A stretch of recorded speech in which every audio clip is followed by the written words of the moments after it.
Hi, everyone. Welcome to another episode of the SCV Law and Life podcast.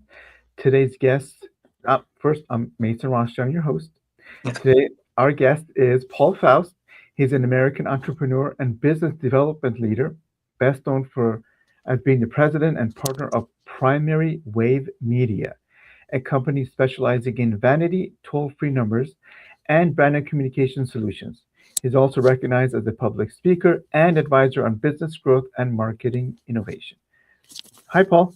How are you? Thanks for having me on. I'm Excited to meet you and have a chat about whatever we want to talk about. Well, since this is we just met, why don't you please take some time and tell us what you do? Okay. Love to do it. Love to do it. So the core business, we actually go by the name RingBoost now, ringboost.com. And our focus is on voice communication. And how we do that is with phone numbers. It's not just toll-free numbers. It's local numbers. It's easy dial numbers. It's tracking numbers. Whoops. That's our specialty. But I've been in the legal industry. We handle every type of client, from local dog walkers to healthcare to roofers to real estate. But I've spent the better part of 20 years deeply embedded in the legal space, mostly personal injury and mass tort. I'm at about 15 conferences a year, at all the mastermind groups and the conferences. And I also work for and support and represent other vendors in the space because I built these great relationships with lawyers all over the country, and their job is to practice law, take care of clients, fight the insurance companies, etc. And I'm out there. So my job has always been, and I've always viewed it as, find the best of breed for these lawyers to use services like Claim Angel, Zip Liens, Nito, and others, and bring them to lawyers. And some of them are companies that I get paid to consult for, and others are just, I'm here to help my law firms grow and be eyes and ears for them. So I've been deeply embedded in the space and blessed to be in the space. Great. So we're going to talk about all of those, but let's start it with the first one. So Ring Booster, tell me about that. RingBoost. So RingBoost, it always amazed me that let's just talk about law firms. We'll keep it in this circle for now, but it's really any business. You will pick your name, you will pick your domain, you will pick your tagline, your brand, your colors. And my guess is most lawyers will even pick the paint color in their office. They'll pick swatches and go, I like that color. And then they'll let the phone company give them the most random number off the pile. Yep, just give me the next number. And I never understood that. Why wouldn't you pick a phone number that's more memorable, that ties into your brand, that ties into your name, that is easy digits, that makes it easier for someone to reach you, whether you're marketing or not, even a referral business? Hey, I'm looking for a lawyer. I was hurt in an accident. Oh, you got to call my friend Mason. What's his number? I don't know. Now, even if someone goes to Google you, and I'm a big fan of internet marketing, they're going to see your competitors. So why not have a number that says Get Mason or For Mason or something in your local area code? So we built this massive database of great numbers in both every area code and toll free. And we say to law firms and other businesses, hey, let's help you get a phone number that'll stand out, that'll make it easier for referrals, easier for someone to remember that billboard, that TV commercial. And it's called ringboost.com. People can certainly go to the site and look for a number, or they could reach out to me and my team, and we'll consult and sort of help them pick one. But it's really about, I am a believer, even though I believe in the internet, and I believe in social media and Instagram, that nothing will replace human connection via voice. It's intonation, it's immediacy, it's connection. And so that's really what we do as a company. It's been my specialty. But again, kind of more on the marketing creative side, I help my law firms with so many other things. So let me ask you this. So some firms like to go like 8 million, Yep. right? As far as their number goes. And some firms will go with their name. Like I have a toll-free number 855 Mason Law. Do you have a preference between one of those two? Would be better? No, so the answer is, and I've watched people talk about this who are not experts. The answer is it depends. They're all good numbers. There's some markets and communities where digits work better. If someone told me, hey, we're highly targeting the Hispanic community, maybe translation of numbers is different. And so numbers is better than a word. But I also think if your number is Mason Law, right, then is that also your domain? Is it your tagline? Or, Get Mason. If you got the number Get Mason or Mason Wins, then I tell guys, own that. Right? If it was Get Mason, then don't say call me at Mason Law. Say Get Mason to fight for you. Get Mason. Or if I have a client, John Michael Bailey, uses We Fight, then say We Fight. reinforce the number and the tagline together. Or Mike Morse uses Mike Wins, and his number is 855 Mike Wins. So there's a time and a place for different numbers. If you're operating solely in one small market, then maybe you want a local number. You want to say, hey, I am local to this area. But if you're operating in multiple markets across states, then you might want to toll free. I always recommend both, but there is no perfect answer. Different markets react to different numbers. The key is being memorable, right? Okay. Do you suggest having more than one memorable number then for different Yeah, I audience? yes. If I recommend a great local number if you're sort of like your main market is, whatever market you're in, but then you could have a toll free number that'll work outside of those markets. So you could always have both. But it all depends on some firms have multiple offices, you know, multiple states or multiple cities. A toll free might be good for you, but I also recommend having a good local in those markets. Okay, got it. So it all depends It on all depends, state and I'm market. happy, yeah, on who your firm is, how you market. And I have firms that market, and they want multiple numbers because maybe they want a specific number for car accident cases, but they want another number for dog bite cases or their mass tort campaigns, and they want to be hyper specific, and we could do that too. Oh, okay. So how did you guys get the numbers? I mean, I, Um, because I know if I go in there and try to get some of these vanity numbers for me, they're not there. So how do you guys have those numbers? So we're not a carrier. There's people out there that have access to these systems and they've acquired many of the best ones. I have relationships with a lot of those people that have massive lists of numbers. Okay. We also have a team that the phone companies don't necessarily care. To them, they're just digits. And we can be creative and say, okay, let me see what I can find. And we work with carriers. We can work with individuals that have numbers or people that we know because we've sort of led the industry that have massive lists that are willing to work with us to provide them for our clients. I've done it. I mean, at this point, I've probably worked with, if it's 500 to 1,000 law firms. Wow. Yeah, And across the country. how do the fees work for you guys? How do you guys get paid? Generally, it's kind of what it costs to acquire numbers in times of terms. Some numbers are, it costs me more to acquire from someone because they have a better spelling. But and then we have a standard markup that we make a little bit of money on. But look, there's times where I've worked on numbers I don't charge people for my time, so to speak. So there's firms that have said, hey, we're looking at numbers, and I've worked for weeks and weeks, if not months, trying to get them a number, and we never did business. Gosh. So, it's all over the board. You know, is someone a repeat client? Do they need more than one number? Are they buying this? There's no exact science to it. It's like, people say, what's the price of a house? Where's the house? What city? What state? Is it on the beach? Is it 2 blocks off from the beach? Is it 10 miles from the beach, right? Yeah, it's like the same thing as what's the market today for rates? It depends on your FICO score. What's Right. your There is no exact answer. yeah. So how did you get into this business? How did you end up with working for attorneys or with attorneys, I should say? Well, I got into the business because my partner, the CEO of the company, Greg Hammerschlag, was starting this business. He had been in the home healthcare business, got the number 1-800 home care, and it grew his business. So he said, wait a minute, numbers work. Started acquiring other numbers. I met him. He brought me in to help with sales. And I started working the business. And I quickly identified, now we're going back 20 plus years, that in every market I went to, the billboards, the TV, the back of all the yellow pages were all PI attorneys. And I'm like, all right, these guys spend heavy on marketing. Let me get deeply embedded in this space. Let me get to know the community. Let me get to know their concerns, because they obviously care about marketing. Some of the highest pay-per-click terms are PI and mass tort. And so I said, let me embed myself in their world because this will be a great client base.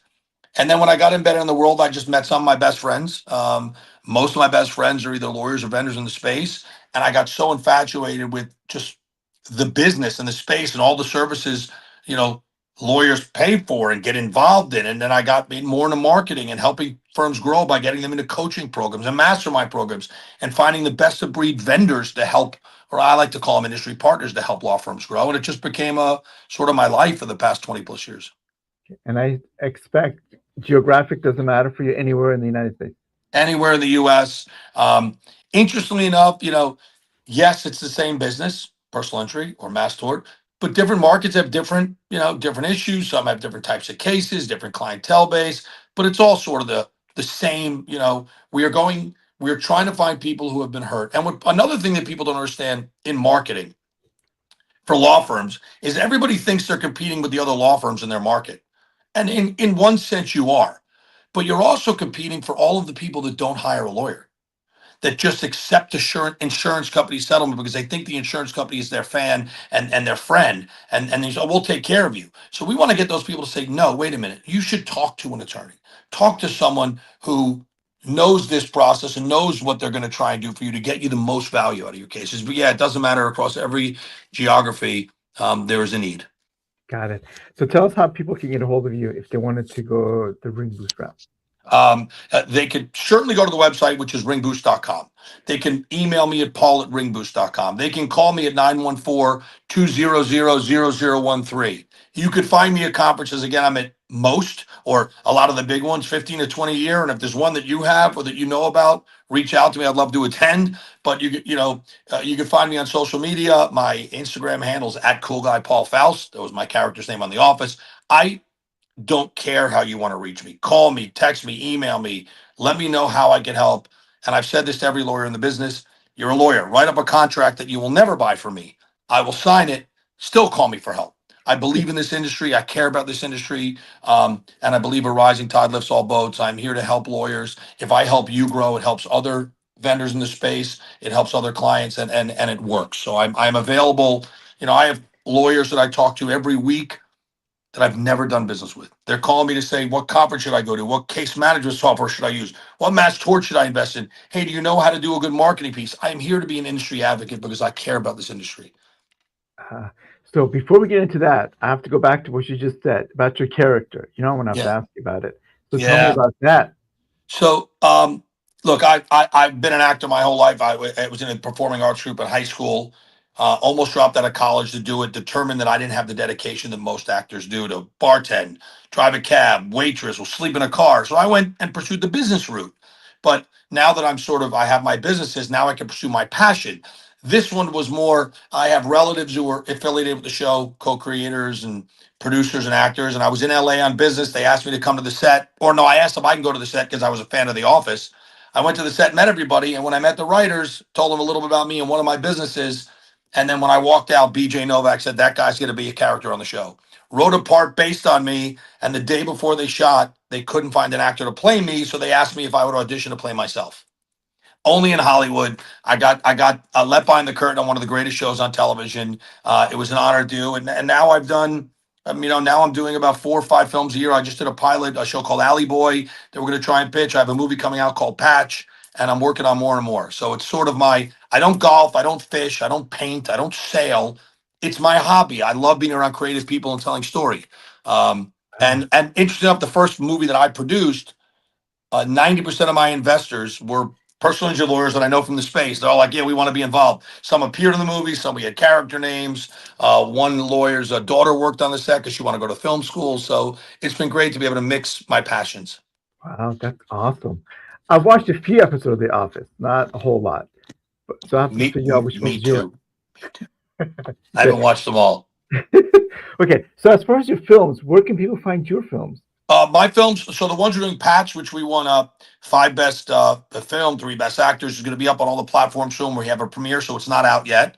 The other ones are all in different stages of development. So if they follow me on Instagram, we'll be posting when things are out, what platforms. Most of them are independent films. They're not for theaters. They're for Amazon, Tubi, Netflix, et cetera. And we're out there, putting them out now. And there's actually another lawyer in the space that a lot of people know named Don Worley. And him and I are going to be doing a bunch of projects together in 2026 and beyond. Wow, there you It's go. fun. It's great.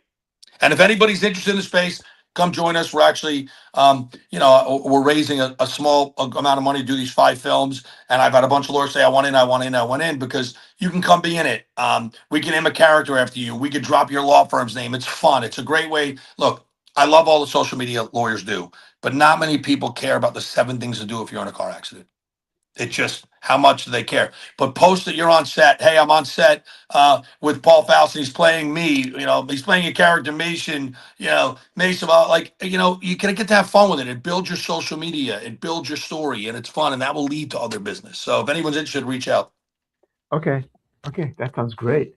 Okay, so now tell us about your public speaking and the other stuff that you do. I know you say you're a vendor, you know a lot of people, so tell me about that. Well, because I've never viewed myself as someone who should sells phone numbers. I don't want lawyers to look at me like that way. I'm a resource.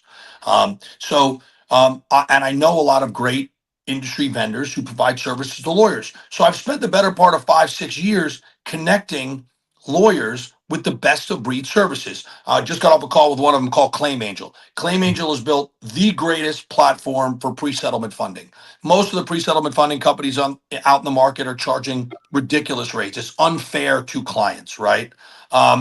So it's they built this platform sort of like Uber, where you put up your case and the first funder to fund it gets it, but they have to do it at Claim Angel's rate, which is 27.8% simple interest with a 2x cap, significantly lower than the market. So so I'm telling all my lawyer clients, use this platform. It's better money for your clients, right?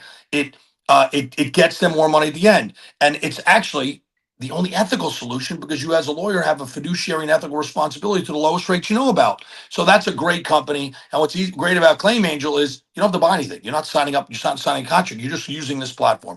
So that's one that I work with. Zip Liens is a company that does outsourced lien resolution. Been working with them. I work with another company that I met through a Mickey Love called Nito, and they do AI call agents for inbound, outbound calls and inbound, outbound texts. And I think they're the best in the business. So I call my lawyer and say, hey, I found this great company. You should look at them. It's going to help your firm run more efficiently.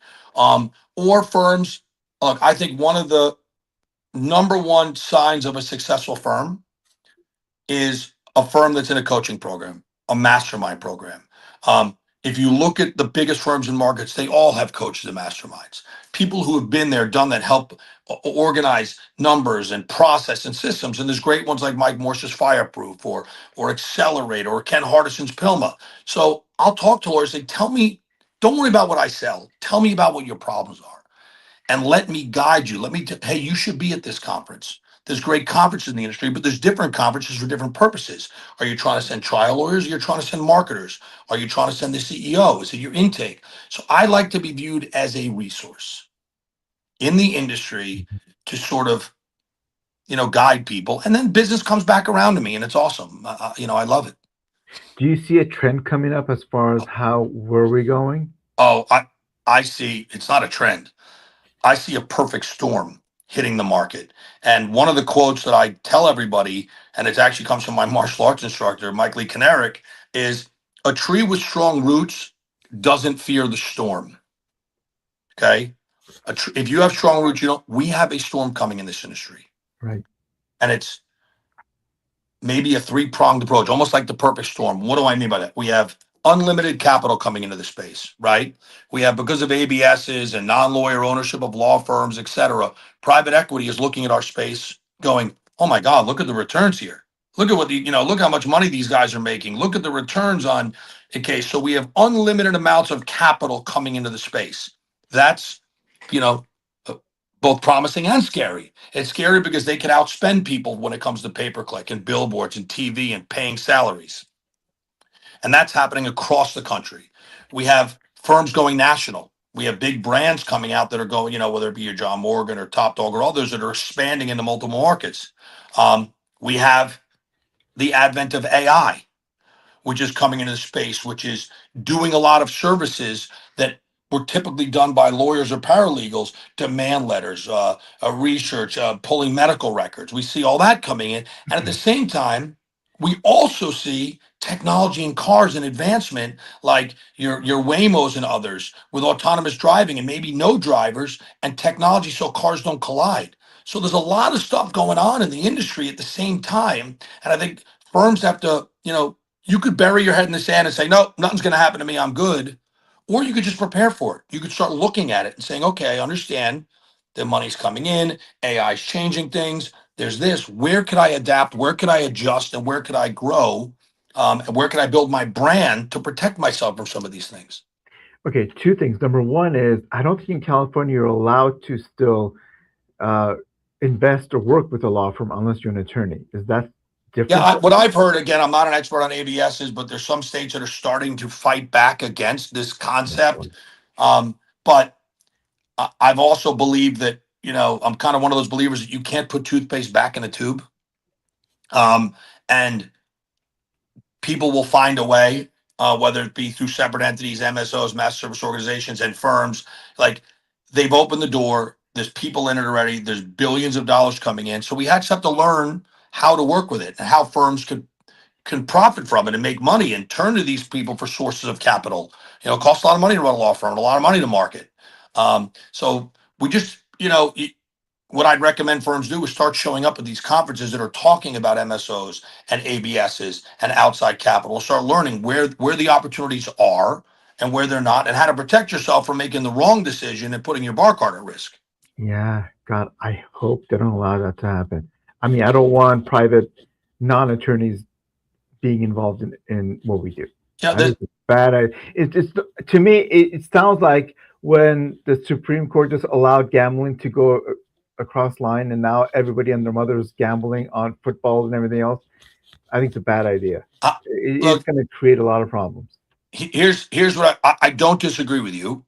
But I think Gary Vaynerchuk said it once. Like, someone said, raise his hand, said, "Well, I don't like Facebook." And Gary said, "Well, okay, Harold, but no, but Facebook doesn't care what you like, right?" Unfortunately, money and industries don't care if you and I or other lawyers don't like it. It's going to do what it does. My concerns with it is, I believe that you're a personal injury attorney and you got into the business because you love the law, and you got into personal injury because you care about representing people that have been hurt, killed, their lives have been destroyed. That's your passion, and you're allowed to make a living doing that. Money, their priority is returns. How much money do I put out, and what's my ROI? It's less about the human being and the hurt and the trauma and the destruction. And so, do we want the industry led by people who are looking at an ROI versus taking care of the aggrieved? Can we have both? Absolutely. But it's way above my pay grade. And the reality is, it doesn't matter what we like or don't like. If it's happening, we have to prepare ourselves for it. Firms have to be prepared to live in that environment, right? And then see what happens. And maybe states will ban it and start blocking it. But then who knows what the next iteration is. So how do people like me, solo practitioners and small firms, how are we going to be able to compete with those big dollar firms? Look, ultimately, in some areas you can't, meaning you can't compete with them, and don't try to out billboard them or out TV advertise them. You're not going to. But remember, these big firms, a lot of them coming out in the marketplace, and even a lot of the national players, whether it be even your John Morgans or others, or top dog, they're great at marketing, and they need guys like you that know the law that they could send cases to, build relationships with them. They're not handling everything in house. They might be really strong in coming into markets and marketing and advertising, but there's lots of cases that they send out. So you might want to come to John Morgan's got a great event coming up in Vegas. I could send you information. Go there and meet people and say, "Look, I'm a trial lawyer. I'm a personal injury lawyer. I would love to take cases from you." Right? Let them do the advertising dollars. Work out a relationship where you're fee sharing legally, because these are law firms, and say, I am this. I am a trial lawyer. I handle this. I'd love to take work from you." There's a lot of firms that are looking to offload these cases to people. Maybe it's more than they can handle. Maybe it's something they don't specialize in. That is somewhere where, if I'm a solo guy, I would be building those relationships and raising my hand. They probably don't know you exist. Raise your hand. Say, "Here I am. This is my background. You can look at my firm, look at my results, look at my trial, history or whatever, or my, what I do and how I handle this. I'd love your business," and work with them. That's one way. Another way is embed yourself in your community. Big dollars can come in and run billboards and TV and radio, but they might not be micro. They might not be at the local restaurants. They might not be on the PTA and the school board, and they might not be doing charity events for the local dog charity. Get so embedded in your community that your community knows you. When you're walking down the street, they go, "Oh, that's Mason. He's the this guy. He's the lawyer." Blah blah blah. They can't do that as well as you can in a smaller market. They can do it over a big market. So I would make sure I own my community. I would do things. I would, my podcast, I'd be going to my local churches and synagogues, and I'd be going to doing local dogs, sponsoring school events. Like, everyone in the community would know what I do, and that I'd be a resource for them. So that, A, gives me business in my community, and B, might make me someone that one of these firms with big dollars says, "Hey, we'd love to roll you in because you are great in this community." That's options too. The one thing we can't do is ignore it. Say, "It's not going to affect me." It will. I'm assuming as a resource, you'd have people who work remotely, as far as like paralegal and Sure. work like that. Absolutely. There's an unbelievable, what I call them industry partners. I hate the term vendors because they're integral parts of law firms that do anything, whether it be medical records, Mhm. paralegal work. Yes, I know lots of them. And for solo firms, they use a lot of these people so they can take more business and outsource things they're not the best at. And there's companies that are great at it. Okay, great. So, what else do you do? So you do a What lot of stuff. I know, but I want to find out. Again, it's my first time talking to you, so what don't I do? I'm willing to look. I didn't read the book that said you have to do one thing in life. Like I don't. You shouldn't identify as a personal injury yeah, attorney. You should identify as Mason. I'm not trying to say you're not Russian. Ashton, yeah. Russian. Like one of the things I do is I'm an attorney, but like I do a lot of things. I do a lot of charity. I was a volunteer firefighter for over 15 years. Tell me about Um, that. I want to live like my license plate is BYLR. Came from Jesse Itzler's program, Build Your Life Resume, which is now Big Ass Calendar Club. And I don't care about your, I'm not saying I don't care. When I said, I mean it. I don't care about you that you've tried a lot of cases and made $1 million settlements. So is every other lawyer. Tell me where you've traveled. Tell me what books you've read. Tell me what languages you speak. Tell me what charities you do. I want to know about your life. Build your life resume. And to me, that means not just focusing on work and one thing. I wanted to be an actor. I want to make movies. People are like, you can't do that. I'm like, why not? I want to. Like, Mhm. go do it. So I like that's what I do, and I ran a charity for the American Cancer Society for 4 or 5 years in New York, and now I'm helping out other groups, and like I love trying new things and living this. I don't. I just.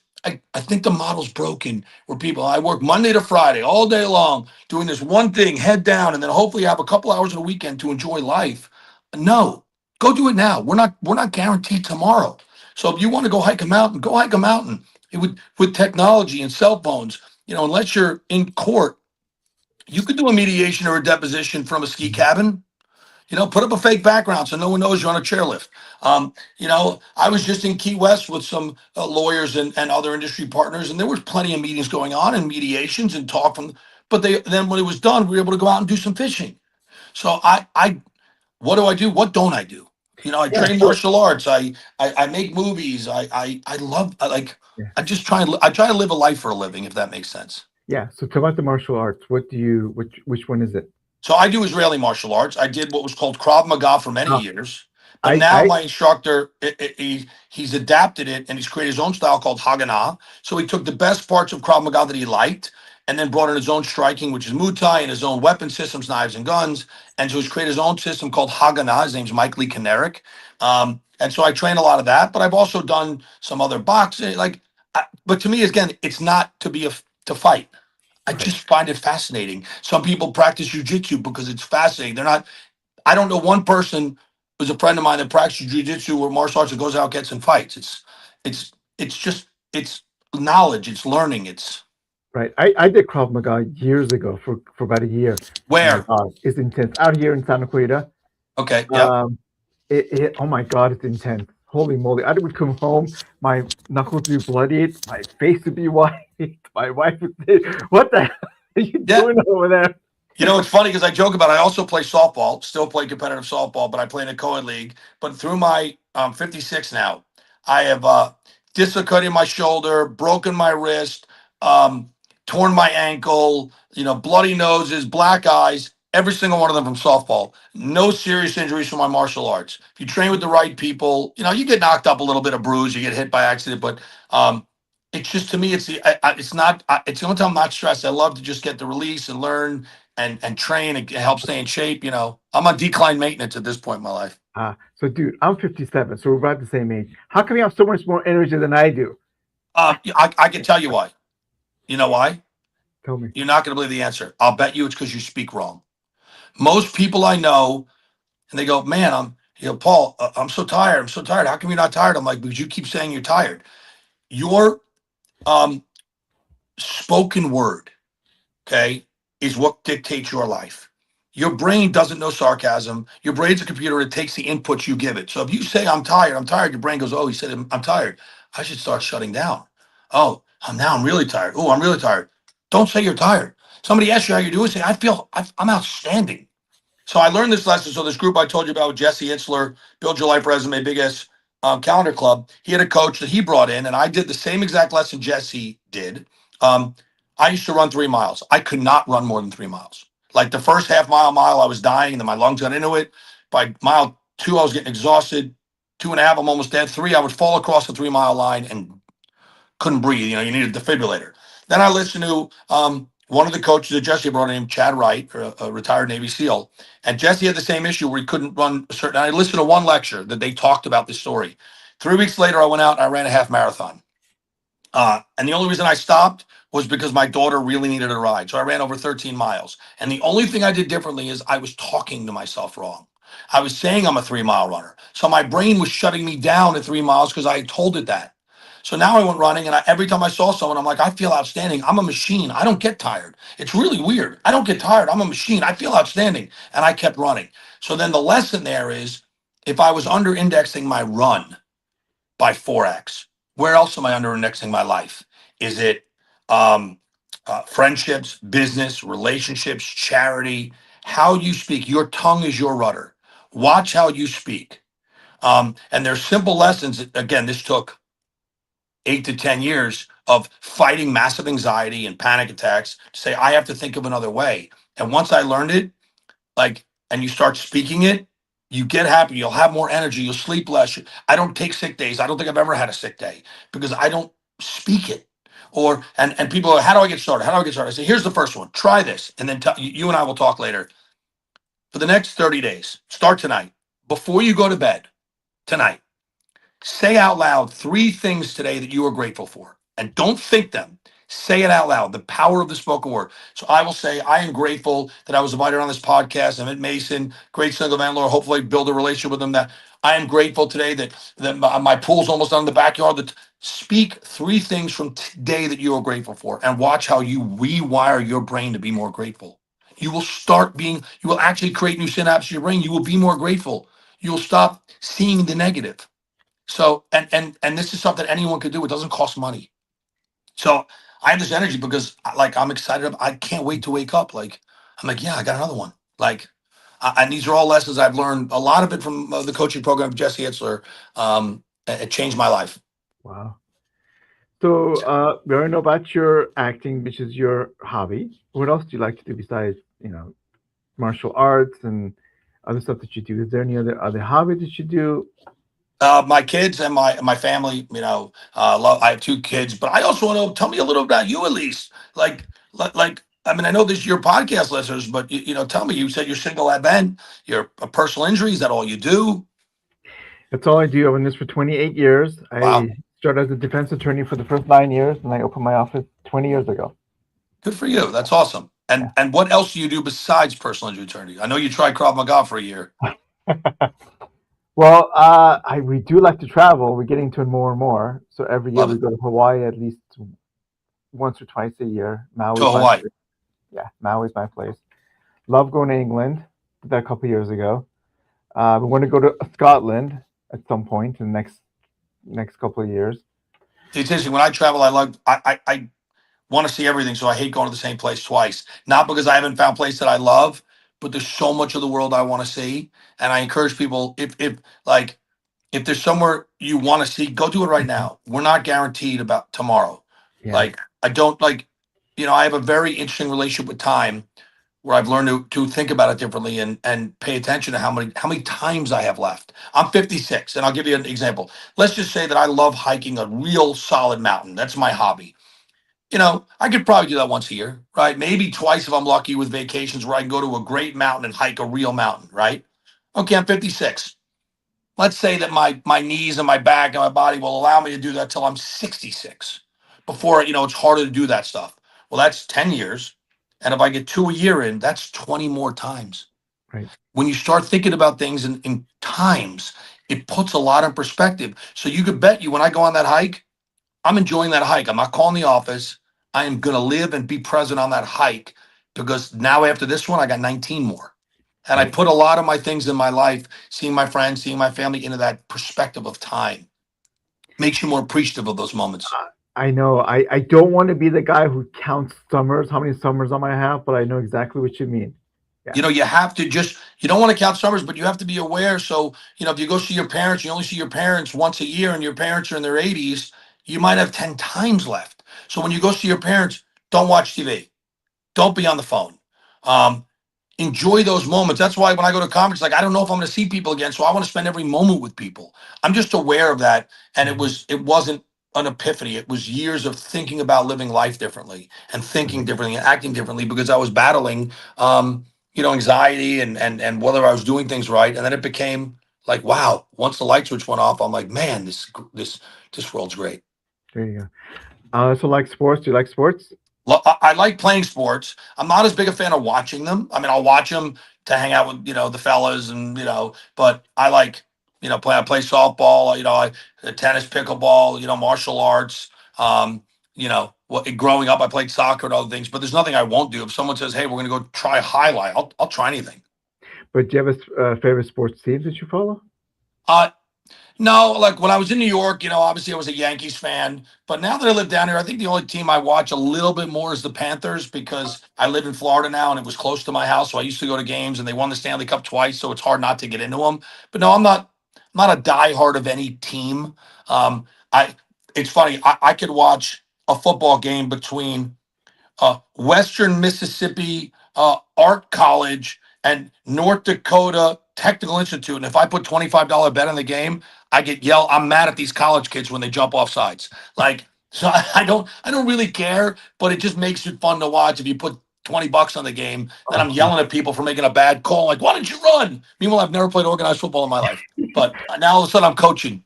Yeah, see, I can never put money on a game because then it takes the whole joy of it away.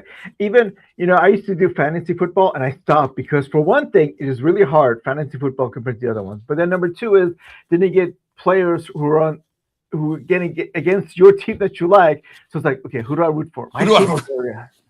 So yeah. Yeah, for me, it just makes it fun to watch us because Yeah. otherwise, I really don't care about guys, you know, playing basketball. I'd rather go outside and you know have a catch Right. with someone. Like I don't want to watch, but you do it. You know, it's something to do with the fellas, you know, and get together, watch a game. But I don't have any. I'm not a diehard, you know, sport fan. I love art. I'm really, you know, people know me. Know I love buying art. I'm addicted to art because I just surround myself with cool stuff, and it's become a passion of mine. And I'm trying to learn more and more about it. But again, like I just want to try new things, and who knows? Tomorrow, maybe I'll be in a ballet. Got it. So art, are we talking about painting, sculpture? Mostly paintings, of paintings or prints. You know, a lot of pop style art. Mr. Brainwash, Hijack. I have Yaniva Derry, James and Queen. I mean, I just keep buying. I just bought a Vizino, and I got a thing by Patrick Hughes and Yaniva Derry and uh, uh, Nick Visi. Like, Eric, my wife just keeps yelling at me. She's like, "What? What are you doing? We have no wall space left." I'm like, "I don't care. I like looking at it." Got it. Okay. So tell me, as you sit here today, if you were to meet your 10-year-old self, 10-year-old Paul, what one advice would you give him? You are enough. You are enough. Do not compare yourself to others. Don't try and be everybody else. Live your life. Go your path. Be who you want to be, and don't listen to the naysayers because most of them are either afraid to take the steps you had. They're not living in your shoes. Just follow your path, not the path of anybody else. I think we spend so much time trying to impress people that in the long run don't mean much to us. And I think you know you don't learn that till later. You know, go march to your own drummer. I think you know I'd be like that, and I think I'm doing it now. But for a while, you're trying to impress the popular kids, the popular girl, the what I'm supposed to do for my parents. I'm supposed to have this kind of work. No, just go live your life because you only get one go around. You don't know when the bus ride's over. All right, great advice. Thank you again for being a guest. You were awesome. Please give your information out again. Whoever wants to get a hold of you, what's the best So way?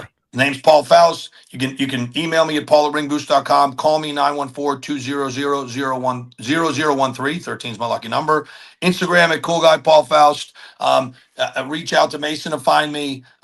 Any way you want to find me, find me. LinkedIn. I think I might still have a MySpace page. Call me. I love to talk to people. I love to connect with new human beings and help out, and we'll find synergies of way. I don't believe in what goes around comes around. I believe in what goes around has to go somewhere. So let's just all you know, look, I have tattoos on my arm. One says "Live your life with arms wide open," and one says "No 0 days." Don't have a 0 day. Enjoy your life and live your life this way. Welcome everybody in. Um, and look forward to connecting with any of your followers, listeners. Great, thank you.